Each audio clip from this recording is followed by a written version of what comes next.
பேர் சொல்லிட்டு தெரியுமா? அனைவருக்கும் வணக்கம். என் பேர் சுமதி மேகவர்ணம். அந்த செய்யாதே, டூஸ் அண்ட் டோன்ட்ஸ் அப்படின்றது வந்து எல்லா இடங்கள்லையுமே வந்து ஒரு மேனுவல் மாதிரி. ஒரு சின்ன மிஷினை நம்ம யூஸ் பண்ணணும் அப்படின்னா கூட, இப்போ இந்த ஒரு மைக் இருக்கு, இல்லை ஒரு கேமரா இருக்குன்னா கூட, ஃபர்ஸ்ட் நம்ம அந்த டூஸ் அண்ட் டோன்ட்ஸ்ங்கிற ஒரு மேனுவல் அந்த புக்கை எடுத்து படிச்சுட்டு தான் அந்த மிஷினை நம்ம யூஸ் பண்ணுறோம்.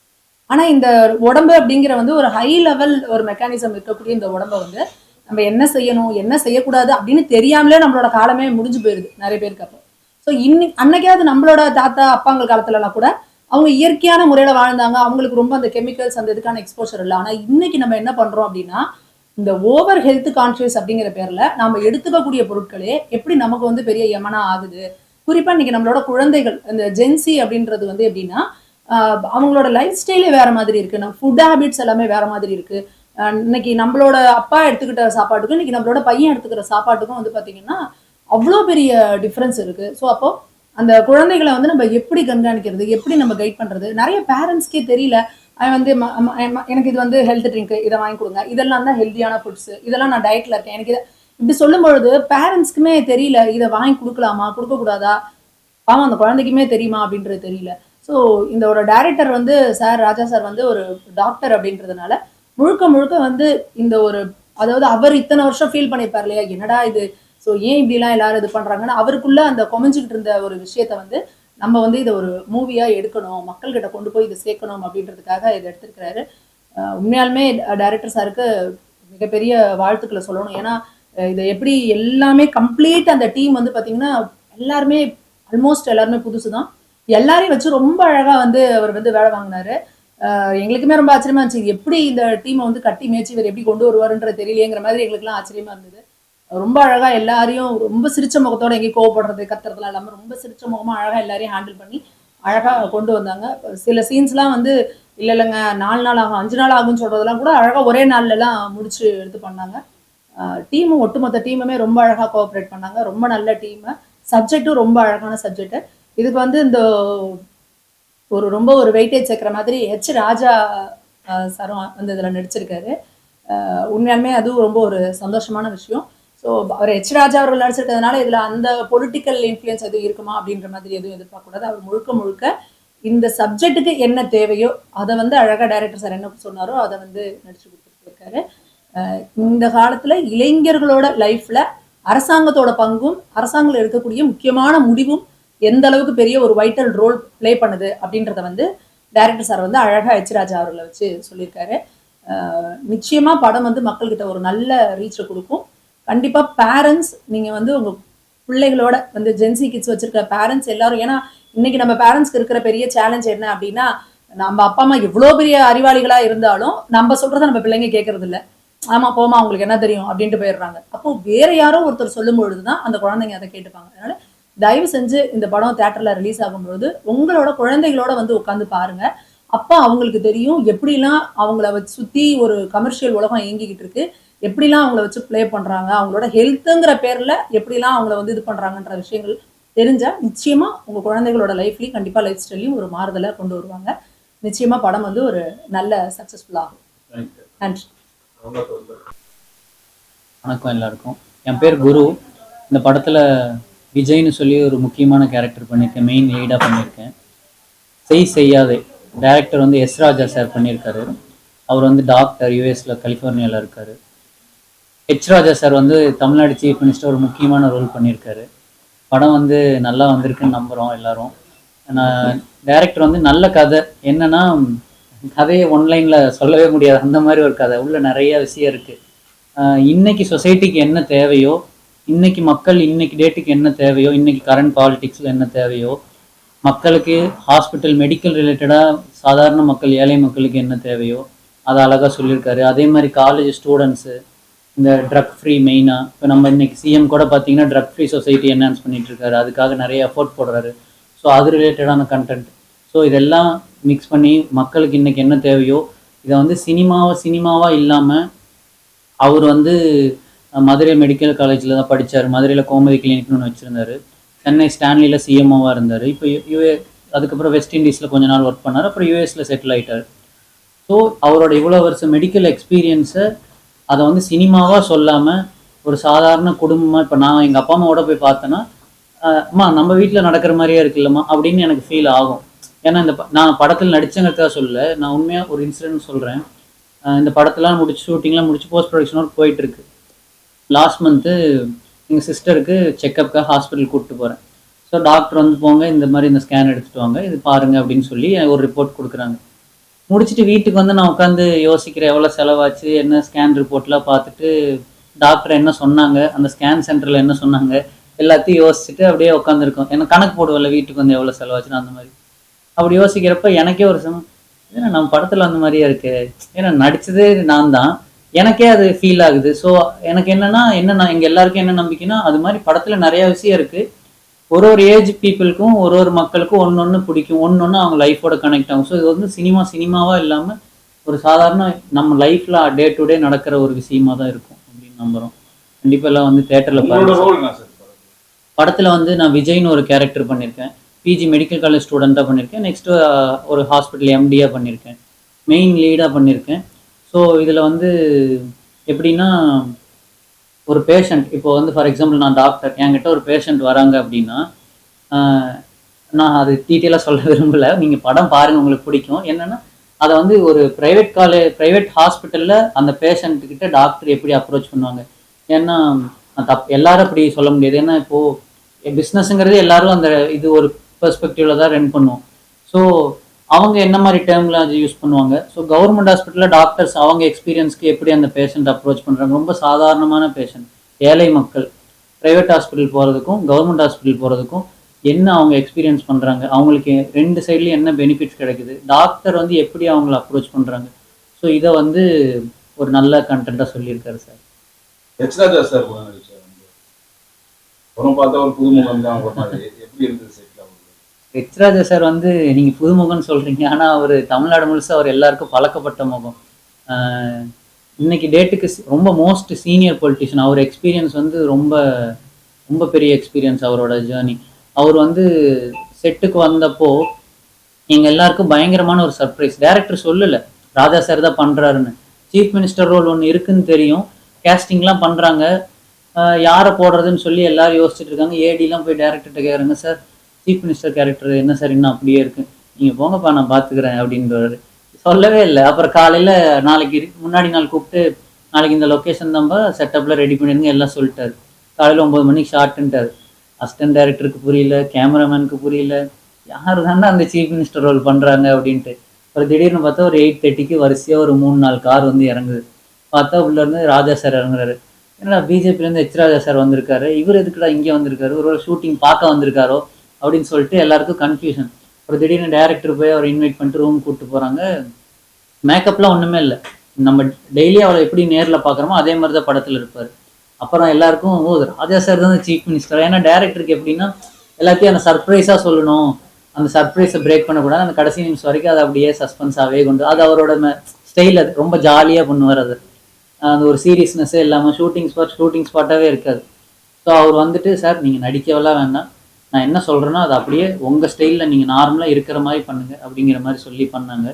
ஒரு நடிகராக எச்ராஜா சார் வந்து நல்லா பண்ணிட்டார். அவரோட டயலாக், அதுவும் இல்லாமல் இப்போ அந்த டயலாக் வந்து மற்றவங்க சொல்கிறதுக்கும் அவர் வாயிலிருந்து அந்த டயலாக் அந்த மக்களை பற்றி பேசுறதுக்கு நிறைய டிஃப்ரென்ஸ் இருக்குது, நிறையா அந்த. ஸோ அதனால் அவருக்கு என்ன டயலாக் அவர் வாயிலிருந்து வந்தால் அது பவர்ஃபுல்லாக இருக்குமோ அதை டைரக்டர் பார்த்து பண்ணியிருக்காரு. அவர் வந்து இந்த படத்துக்கு ஒரு பெரிய ஐக்கான் தான். அரசியல்வாதியாக இருந்த எச்ராஜா சார் நடிகராகிய முதலமைச்சர் நடிகராக இருந்த ஜோசப் விஜய் அவர்கள் வந்து இன்னைக்கு முதலமைச்சராக ஆகிட்டாரு. எப்படி இருக்கு அவரோட ஆட்சி? இன்னைக்கு வந்து மெடிக்கல்ன்றதுனால இந்த கேள்வி. இன்னைக்கு வந்து பிறகுற அரசு மருத்துவங்களை பிறகுற குழந்தைகள்லாம் தங்கம் மோதிரம் அறிவிச்சிருக்காரு. எப்படி இருக்கு ஜோசப் விஜய்? 100 days தான் போயிருக்கு. ஆஸ் ஆஃப் நோ நல்லா தான் பண்ணுறாங்க. ஸோ அரசியல் பற்றி பேசுகிற அளவுக்கு நான் இன்னும் வளரல, பட் நல்லா பண்ணுறாங்க, பிடிச்சிருக்கு. இந்த மாதிரி யங்ஸ்டர்ஸ் கேட்குறப்போ பிடிச்சிருக்குன்னு சொல்கிறாங்க. ராஜா சார் எப்படின்னா, இப்போ நீங்கள் சொன்னீங்களே ஜோசப் சார் இதெல்லாம் பண்ணுறாரு விஜய் சார் அப்படின்னு சொல்லிட்டு. ஸோ இந்த படத்தை பார்க்குறப்போ இப்போது அதே தான். இப்போ நம்ம ஸ்கீம் கொண்டு வந்தாங்க இல்லையா, தங்க மோதிர திட்டம்னு சொல்லி, அது எதுக்கு மக்கள் வந்து கவர்மெண்ட் ஹாஸ்பிட்டலில் வரணும், வாக்கின்ஸ் அதிகமாக இருக்கணும், கவர்மெண்டோட மெடிக்கல் ஸ்டாண்டர்டை உயர்த்தணும் அப்படிங்கிறது. ஸோ படத்துலேயே அதே டைரக்டருக்கு அதே மோட்டிவ் தான். அதை வந்து ராஜா சாரை வச்சு சொல்லியிருக்காரு. மக்கள் வந்து கவர்மெண்ட் ஹாஸ்பிட்டலுக்கு நிறைய பேர் வரணும், கவர்மெண்ட் ஹாஸ்பிட்டல்ல எல்லா வசதிகளும் உண்டு, கவர்மெண்ட் ஹாஸ்பிட்டல்லே எல்லா டாக்டர்ஸும் இருக்காங்க. மெயினாக சொல்ல போனால் எக்ஸ்பீரியன்ஸ்டு டாக்டர்ஸ்லாம் கவர்மெண்ட் ஹாஸ்பிட்டலில் தான் இருக்காங்க, நல்லா வெல் ட்ரைன்ட் ஸோ அது மக்கள்கிட்ட கொண்டு போய் சேர்க்கணும். கவர்மெண்ட்டுக்கு இந்த படம் வந்துச்சுன்னு வச்சுக்கோங்களேன், கவர்மெண்ட்டுக்கு சப்போர்ட்டாக தான் இருக்கும், நம்ம இப்போ சிட்டிங் ரூலிங் பார்ட்டிக்கு சப்போர்ட்டாக தான் இருக்கும். ஸோ இன்னொன்று என்னென்னா, சிஎம் வந்து ஆன்டி ட்ரக் ஃபிலிம் சொல்லிட்டு ட்ரக் ஃப்ரீ சொசைட்டி உருவாக்கணும்னு அதுக்கு தனியாக டீம் உருவாக்கி அதுக்கு நிறைய எஃபோர்ட் போடுறாரு. ஸோ டைரக்டர் படத்தில் அதுவும் சொல்லியிருக்கு, காலேஜ் ஸ்டூடெண்ட்ஸு என்ன மாதிரி இப்போ வயசில் இருக்க பசங்களாம் வந்து ட்ரக்ஸ்னால என்ன தப்பு பண்ணுறாங்க, ட்ரக்ஸ் வந்து எந்தெந்த இப்போது எனக்கு வந்து நான் ட்ரக் யூஸ் பண்ணுறேன்னு எனக்கே தெரியாது. ஸோ நான் யூஸ் பண்ணுற ஏதோ ஒரு ப்ராடக்ட்டில் அந்த ட்ரக் இருக்கலாம், அது எனக்கே தெரியாது, என்னோட அவேர்னஸ் இல்லாமல். அது ஒரு சிலவங்க பின்னாடி அவங்க அஜெண்டாக்காக பண்ணுவாங்க. ஸோ அதை டைரக்டர் அழகாக ஒரு ட்ரக்ஸ் வந்து இளைஞர்களுக்கு எந்தெந்த மூலியமாக வர வாய்ப்பு இருக்குது, அதை நாம் எப்படி இது ட்ரக் தானான்னு தெரிஞ்சு யூஸ் பண்ணுறவங்களும் இருக்காங்க, தெரியாமல் யூஸ் பண்ணுறவங்களும் இருக்காங்க. ஸோ தெரிஞ்சு யூஸ் பண்ணுறவங்கள திருத்த தான் முடியும், தெரியாமல் யூஸ் பண்ணுறவங்களுக்கு அது அவேர்னஸ் கொடுக்கலாம். ஸோ அதை டைரக்டர் அழகாக சொல்லியிருக்காரு. ஸோ இன்னைக்கு டேட்டுக்கு இந்த படம் வந்து ரூலிங் பார்ட்டிக்கு அவங்களோட கேம்பெயினுக்கு சப்போர்ட்டாக தான் இருக்கும். அந்த மாதிரி ஒரு நல்ல விஷயத்த ராஜா சார் சொல்கிறாருங்கிறப்போ மக்களுக்கு இன்னும் நல்லா புரியும். படத்தோட பேர் சொல்லி கூடிய சீக்கிரத்தில் ரிலீஸ் ஆக போகுது. செய் செய்யாத மூவி நெக்ஸ்ட் மந்த். டைரக்டர் வந்து யூஎஸ்ல இருக்கார் டாக்டர், அவர் வந்துருவார். வந்த உடனே டேட்டை பிளான் பண்ணிட்டு இருக்காரு, அங்கிருந்தே ஃபுல்லாக அங்கிருந்துட்டு எல்லா ஒர்க்கும் பண்ணுறாரு, பிளான் பண்ணிட்டு இருக்காரு. மேபி நெக்ஸ்ட் மந்த் அக்டோபர் அந்த டைமில் வரும். சார் அஃபிஷியலாக டேட் டிக்ளேர் பண்ணுவார். நீங்கள் எல்லோரும் கண்டிப்பாக தேட்டருக்கு வந்து பாருங்கள் மக்கள் எல்லோரும். ஏன்னா இப்போது நாங்களே இந்த படம் பண்ணுறப்போ, இந்த படத்தில் விஜய்னு ஒரு கேரக்டர் பண்ணியிருக்கேன். பண்ணுறப்போ நிறைய என்னென்னா டைரக்டர் புதுசு, ஹீரோ புதுசு அப்படின்னு சொல்லி நிறைய விமர்சனங்கள்.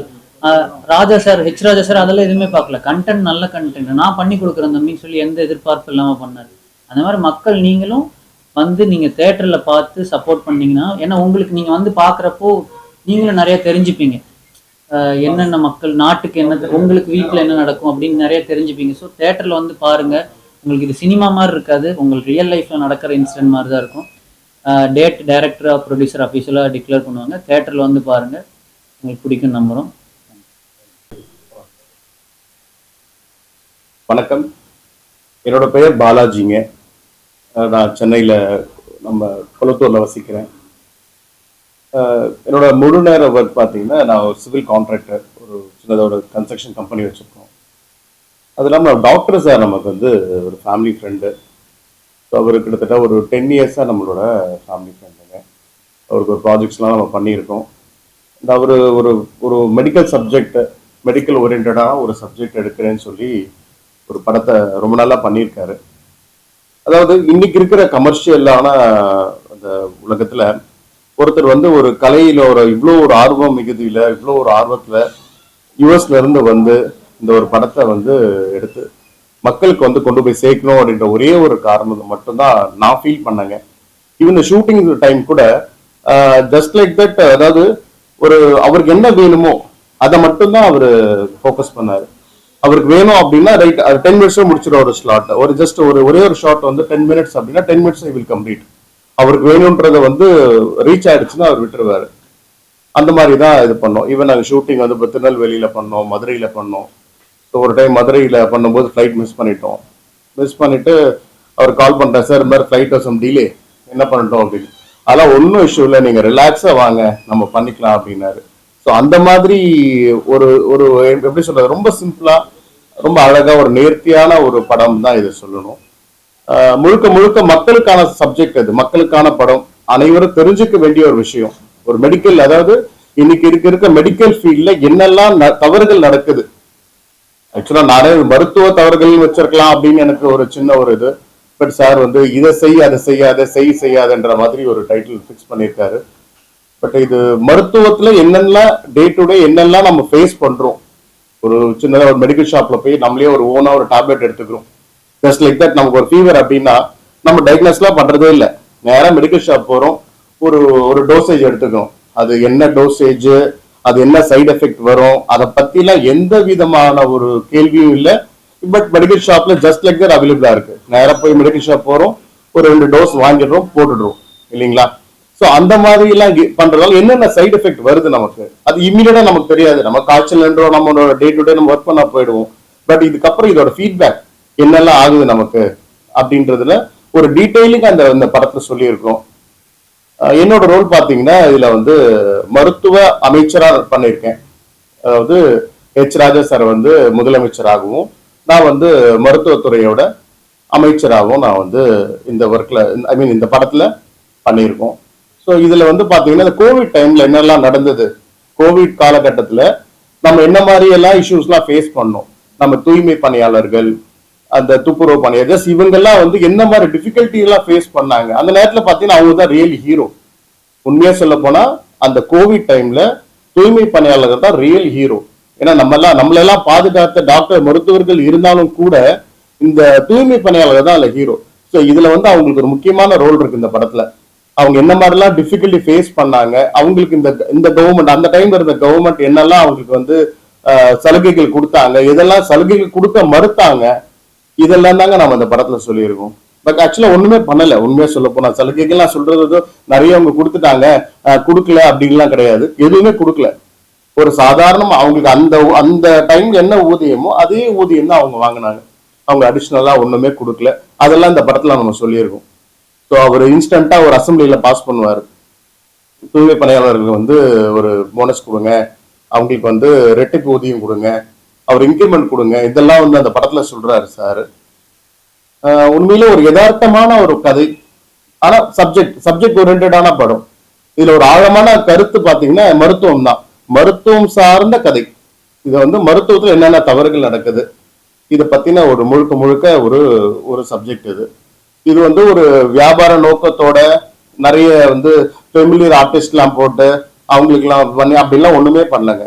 அவர் வந்து ஒரு கேரக்டர் சூஸ் பண்றாரு, இந்த படத்துல இவங்க ஆப்டா இருப்பாங்க, ஓகே இமீடியட்டா அவங்கள வந்து ஃபிக்ஸ் பண்றாரு, அதை வச்சு பண்றாரு. இப்படிதாங்க அந்த படம் வந்து எடுத்திருக்கோம்.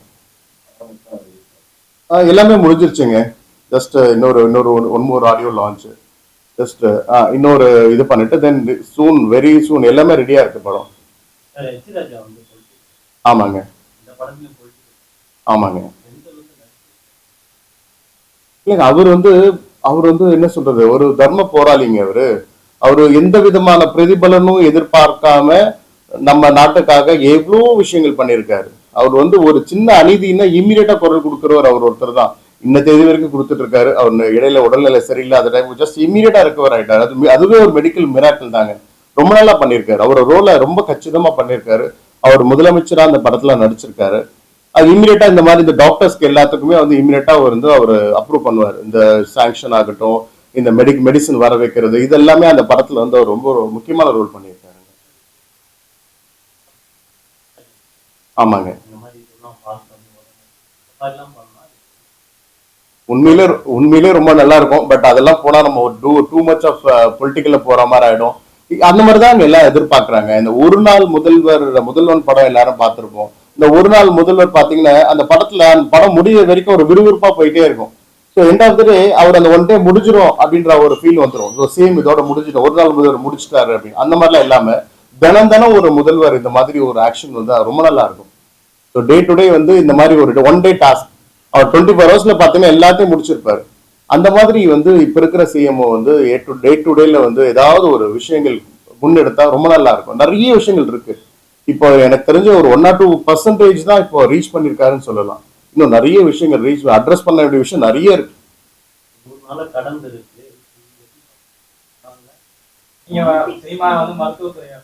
ஆமாங்க. Okay okay.